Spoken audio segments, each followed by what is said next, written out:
Bonjour tout le monde et bienvenue sur la chaîne pour un nouveau petit vlog. Donc aujourd'hui nous sommes dimanche, week-end de Pâques. Oui Mimi, devinez par quoi allons-nous commencer le vlog? De la cuisine bien évidemment, encore et toujours non, plus que jamais, voilà, c'est week-end de Pâques donc forcément on va faire ça à notre façon. J'ai décidé de pas faire de gâteau, chocolat et tout, je sais, je sors complètement moi des sentiers battus.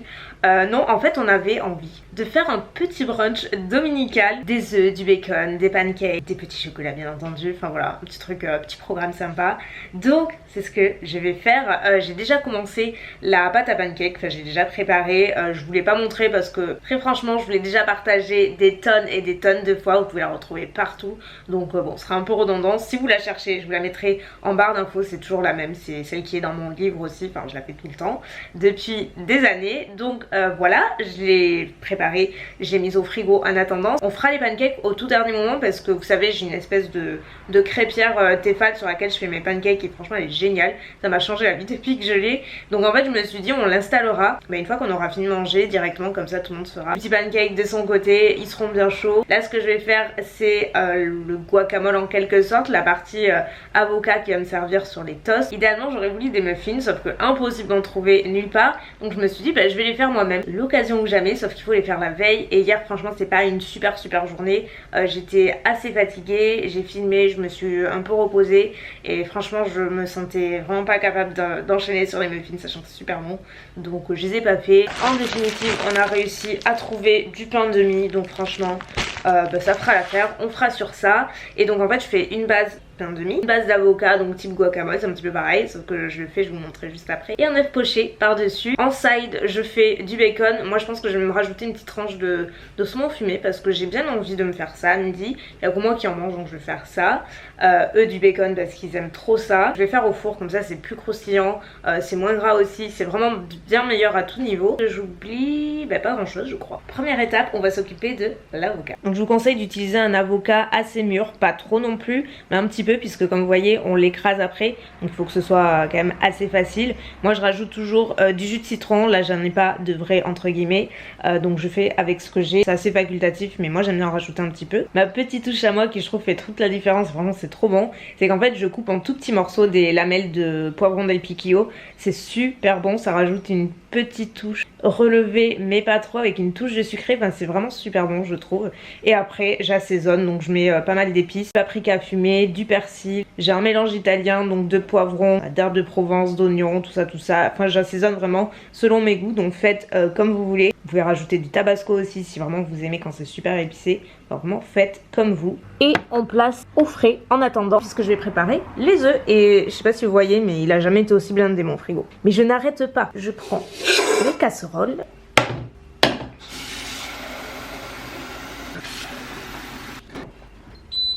En théorie, habituellement, je laisse avec une casserole, mais là, à midi, on est 3 et Hugo, il mange pour facilement 2 à 3 personnes.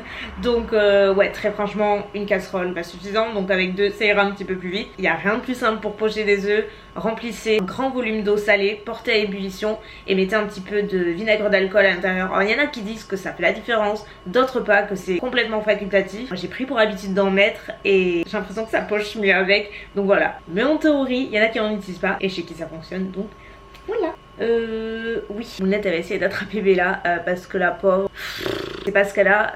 On l'a amenée au vétérinaire en urgence dans la semaine parce qu'en fait elle a une plaque, elle a comme des plaques d'eczéma au-dessus des yeux des deux côtés, et c'est quelque chose qu'elle a déjà eu par le passé mais jamais aussi violemment creusé et juste pas beau du tout quoi. C'est vraiment inquiétant en début de semaine, ça a coulé, ça saignait, forcément elle s'y grattait. Compliqué d'avoir un rendez-vous, je vous le cache pas. Métaux chez qui je l'amène habituellement pouvait pas la prendre de suite, je me suis dirigée vers un autre cabinet chez qui j'allais il y a plusieurs années, mais voilà j'avais arrêté d'y aller et franchement je suis pas particulièrement contente quoi. Ils ont fait une piqûre donc je crois que c'est le seul truc qui l'a soulagé, ils ont même pas donné de traitement de fond, enfin juste une pommade qui a pas fait grand chose très honnêtement. C'est un cabinet que j'aime pas du tout, j'ai l'impression qu'il privilégier plus le côté rentrée d'argent que le bien-être de l'animal, parce qu'en gros ça te pousse toujours à y retourner parce qu'ils savent très bien que la première fois ce qu'ils te donnent c'est pas suffisant. Donc bref, ça va un petit peu sécher dans la semaine et puis ça avait recreusé, enfin bref ça arrête pas. Donc mardi on va la ramener chez son veto habituel puisqu'avec Pâques et tout c'est un peu compliqué. Enfin il y a le cabinet cabinet est fermé sauf pour vraiment les grosses urgences.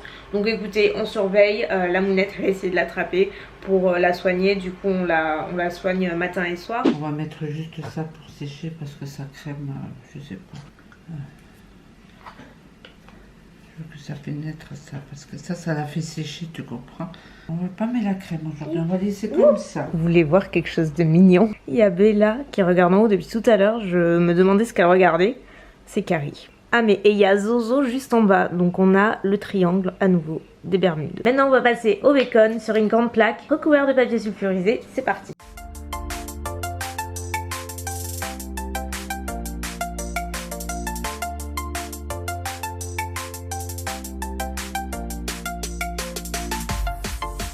Juste avant de faire les œufs, je voulais juste vous conseiller, c'est la première fois que vous en faites, juste quelques petits conseils de préparation, on va dire, que j'ai appris au fur et à mesure du temps. C'est avant de les faire, vous assurer que vous avez tout de prêt. Donc par exemple, moi je m'installe toujours un plateau avec du papier absorbant dans lequel, une fois que j'ai fini de faire cuire mes œufs, je les pose délicatement là, comme ça va absorber l'eau, je mets pas directement sur le toast. C'est hyper important si vous avez un truc comme ça, je sais plus du tout comment ça s'appelle, c'est vraiment pour prélever l'œuf, bien l'égoutter, pas l'abîmer. Si vous en avez pas, c'est pas dramatique, vous pouvez faire avec voilà, un truc comme ça, la petite passoire, je sais pas comment ça s'appelle, mais ouais, ça c'est vrai que c'est assez utile.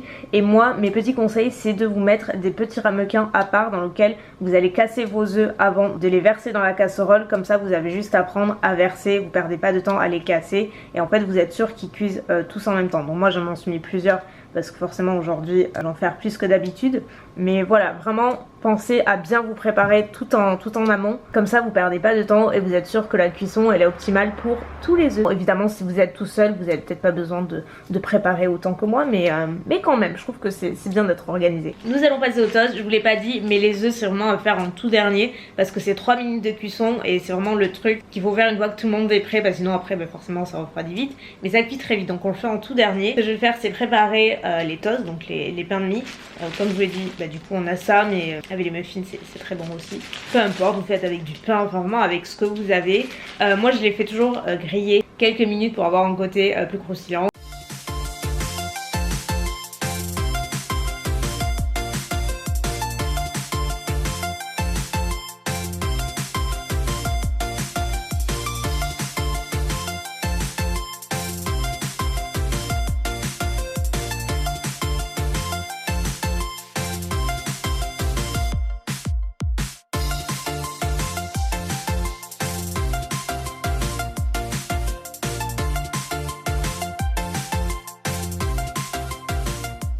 Bon, je vous ai pas filmé le dressage parce que c'est vraiment une grosse organisation militaire, je vous raconte pas, surtout en faisant tous ces œufs à moi toute seule.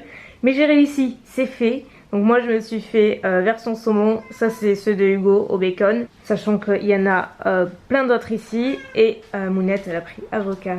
Voilà!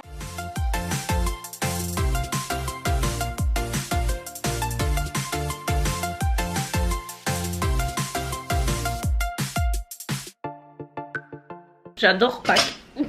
Je demande dans les commentaires quels sont vos chocolats préférés, votre marque de chocolat préférée. Parce que j'ai l'impression qu'il y en a un peu pour tous les goûts. Hugo c'est Kinder, moi Kinder ça reste je pense les meilleurs. Mais je dois dire que Lindt c'est valeur sur toute l'année. Regardez mon net ce qu'elle m'avait amené. Ce qu'elle m'a passé, ce qu'elle m'a offert. Ils sont trop bons ça. Lindt c'est vraiment je trouve les meilleurs chocolats. Côte d'Or aussi, on s'en fout, le chocolat c'est toujours bon. Maintenant ce que je vais aller faire... Hugo a dit une bêtise, je voulais couper pour vous épargner. Non, ce que je vais aller faire...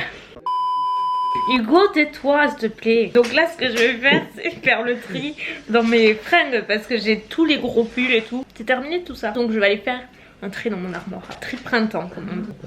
Voilà. Oh il est là qu'il est mignon son petit Louis. Et les restes de la guerre.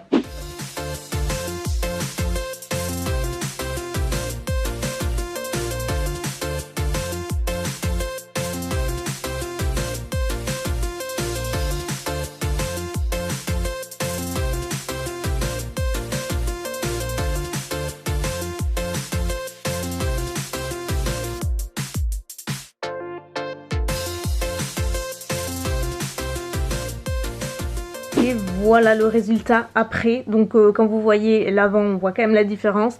Là j'ai vraiment désengorgé les gros pulls et en fait ce que j'ai fait c'est que côté gauche j'ai mis les hauts plus fins, manches courtes, manches longues mais vraiment plus fins, et tout du côté droit c'est toutes les mailles et tous les pulls un peu moins épais que j'avais jusqu'à maintenant, mais tout de même des mailles. Donc comme ça je trouve que c'est vachement plus facile, et bien entendu j'ai tout conservé par couleur parce que moi j'aime bien faire comme ça. Ça reste jamais très longtemps, mais quand même j'essaie de m'y tenir. J'adore faire les tris, mais c'est vrai que ça prend du temps, on apprécie tellement après. Donc on se retrouve dans ma cuisine, surprise surprise. Non, ça va être très simple ce soir, très honnêtement, puisqu'en fait d'à midi il restait des morceaux de bacon. Et donc pour éviter que ça se perde, parce que nous n'aimons pas ça, ce que je fais d'office pour éviter que voilà, les ingrédients se perdent comme ça quand ils sont déjà ouverts ou entamés, c'est en fait de prendre une pâte feuilletée, parce qu'on en a très souvent là chez nous dans le frigo. En fait c'est le même principe qu'une pizza, sauf que c'est une tarte feuilletée et vous mettez les ingrédients que vous avez. Donc moi je vous dis, j'ai le bacon, j'avais également un petit peu de sauce tomate provençale d'ouverte, donc comme ça il n'y aura pas de gâchis. Là je suis en train de faire revenir un tout petit peu de poivron et d'oignon. C'est une poêlée que j'avais pris sur Picard et voilà, c'est juste pour ajouter un petit truc. Ce sera suffisant. Hugo il se fait autre chose, donc ce sera pour moi et Mounette, ça sera très bien. Je vous montre la poêlée. C'est ça. C'est une préparation que j'avais pris, je crois que c'était pour la semaine italienne chez Picard. Ça fait quelques temps que j'ai et franchement elle est bonne. C'est le truc qui est fait en 2 temps 3 mouvements. En plus attendez, je vous ai pas raconté. Là aujourd'hui ça va, je cuisine, mais franchement ça faisait 2-3 jours que j'avais pas cuisiné parce que il m'est arrivé un truc folie. Ça m'a tellement gavée que j'ai dit j'arrête de cuisiner, c'est terminé. Ça m'énerve et tout ça pour ça. Donc bref, vous allez voir. En fait j'ai fait, donc il y a 2-3 jours je sais plus, un crumble aux pommes. J'en avais jamais fait. Surtout que je me suis dit je fais la pâte et tout. Donc j'avais fait une pâte sablée. J'y avais pas assez un temps, si vous savez. J'avais passé trop de temps. J'étais trop fière de moi. D'ailleurs j'avais filmé en plus ce jour-là. Vous verrez les rushs. J'avais tout filmé et tout. Ça restera dans les archives. Donc je fais ma pâte, tout ça. Bref, tout était prêt. Je fais le crumble. Je mets au four. Oh. Attendez, je change les cuillères. Qu'est-ce que je disais? Ouais, donc je le mets au four et tout. Enfin franchement, je veux pas me vanter, mais il était vraiment beau. Pour une première fois en plus, même la pâte et tout. Il avait belle allure, j'étais trop fière de moi, ça me donnait trop envie en plus. Et le truc c'est que j'ai utilisé un moule avec un fond amovible. Et ce truc j'avais jamais utilisé encore. Et c'est vrai que j'ai pas l'habitude quand le fond est amovible. Donc j'avais pas repensé. Le crumble était cuit, mon four sonne, donc je prends mon gant. Je veux pour le sortir en fait, l'attraper. Et pourtant j'avais le gant. Et en fait comme j'ai touché la partie amovible, je peux vous assurer que ça m'a brûlé. Alors que j'avais le gant, j'ai pas compris. Et j'ai oublié aussi que c'était amovible, donc c'était pas hyper stable. Et là le pire truc est arrivé. C'est pas le pire, mais vous savez ce que c'est quand vous passez beaucoup de temps en cuisine. Ça fait partie des choses qu'on n'aime pas que ça arrive. Et voilà, sur le choc j'ai tout lâché, sauf que j'avais dans les mains. Et il est tombé, il s'est ramassé de l'autre côté, explosé sur la porte de mon four. C'est pas comme si c'était un moelleux, vous savez, un gâteau qui aurait pu se retourner sans faire de dégâts. Enfin voilà, alors que là le crumble t'as pas droit à l'erreur quoi. J'ai eu tellement les boules, si vous saviez. Oh mon dieu, j'ai dit ça y est, c'est terminé. Franchement j'ai pas pleuré, mais pas loin, tellement j'avais la rage. J'ai dit c'est pas possible, ça m'était jamais arrivé. J'avais jamais rien fait tomber comme ça à la sortie de four. Je fais gaffe en général, mais là franchement j'ai dit ça m'arrivera pas 2 fois, c'est terminé. Enfin bref, suite à ça j'ai dit c'est bon, j'arrête de cuisiner, c'est terminé. Tout ça pour ça, c'est finito. Bon, pas si finito que ça. Bref voilà, c'était l'histoire de mon crumble. Je recommencerai définitivement parce que bon, on l'a quand même mangé même s'il était explosé. C'est juste que j'ai pas pris de photo parce que non. Mais bon, vous voyez, ça m'arrive à moi aussi. Le fait est qu'il était quand même délicieux. Et ce qui m'a donné encore plus la rage d'ailleurs, parce que je me suis dit non seulement il était beau, mais il était bon. Tout ça pour dire que je referai définitivement le crumble parce que ça y est, j'ai accusé le coup, c'est passé.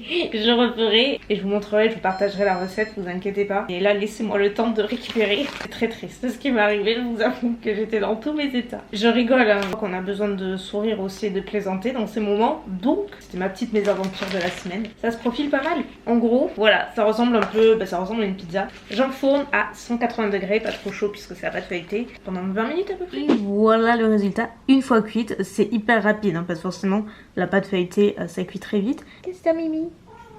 Non. Restez là. Regardez, la pauvre. Ça commence à sécher, mais bon, il y a des jours avec et des jours sans. D'ailleurs, est-ce que vous avez vu, on a posté, avec Mounette et Hugo, on a fait une vidéo sur des articles pour chaque que j'avais commandé en décembre. Et franchement, la vidéo, elle est trop drôle. Donc, n'hésitez pas, en guest star, vous avez forcément Carrie, Zozo et Bella. Je vous la mettrai en barre d'infos, elle est vraiment marrante si vous voulez passer un bon petit moment tout léger, tout mignon. Parce que les chats, ça fait toujours sourire. Allez, bon appétit tout le monde. Vous savez quoi? Oui, je suis claquée. Pourtant j'ai pas fait grand chose, mais j'ai très mal à l'épaule. Je me suis fait mal il y a 2-3 jours. Faire le trait et tout cet après-midi, ça m'a pas arrangé. Mais oui, non, t'as eu la soupe, il a eu. Donc ouais, je vais clôturer là parce que bah écoutez, on va rien faire de plus. Si ce n'est manger, et ce soir on va regarder Disney+. On l'a souscrit à la sortie et franchement moi j'ai pas eu l'occasion de trop y passer du temps. J'ai juste regardé La Belle et le Clochard hier, le film, parce que j'avais jamais vu. Trop beau, vraiment trop beau, j'ai adoré. Et ce soir on va regarder Vaiana parce qu'on l'a jamais vu. Et il paraît qu'il est super beau aussi, donc c'est l'occasion. Et oui, j'ai ma petite Rain Lotion de Mario Badescu. En tout cas, merci d'avoir passé ce petit moment avec moi. N'hésitez pas à liker, commenter, vous abonner, activer les notifications, tout ça, tout ça. Je vous retrouve d'ici quelques jours. Et je vous fais de gros bisous. Bye. Tu dis au revoir? Oui, bye bye.